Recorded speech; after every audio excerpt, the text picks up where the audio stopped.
Hello everybody, in this video I'm going to show you how I do sprite animations for these Mario videos. Okay, so here I have the video object and I have a Mario loop that has all the animations, all the sprite animations. There's a Mario walking, running, big, small. Now, when you do, if you're going to do a 7-minute video, at 60 frames per second. That's 25,000 frames. And most of the animation they're going to repeat. Now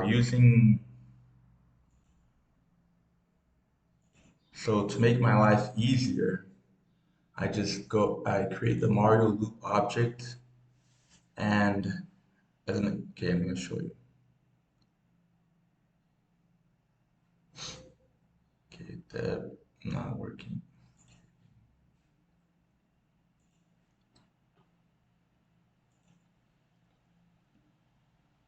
So this is like Mario walking, the same animation going a little bit faster, running, and then you can change the speed of the animation.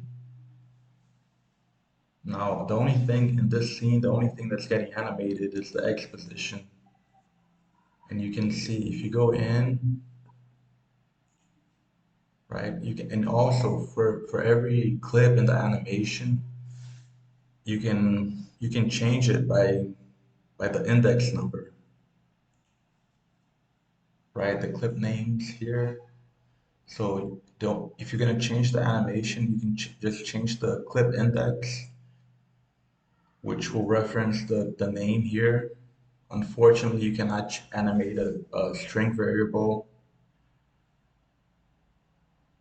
and yeah, man, that's how I do it. It makes it much easier. Now, for if Mario's gonna jump or punch or whatever character you're animating, then there's another object, Mario.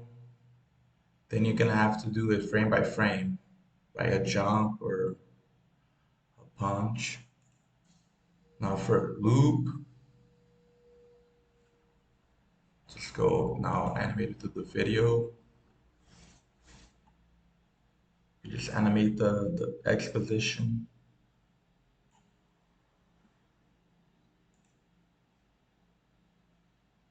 and it makes life much easier for yourself. I've seen other pieces of software and they weren't very easy to use. And if you're gonna change, if you're gonna have to modify the frames, it's gonna be very, very difficult. Right, bye.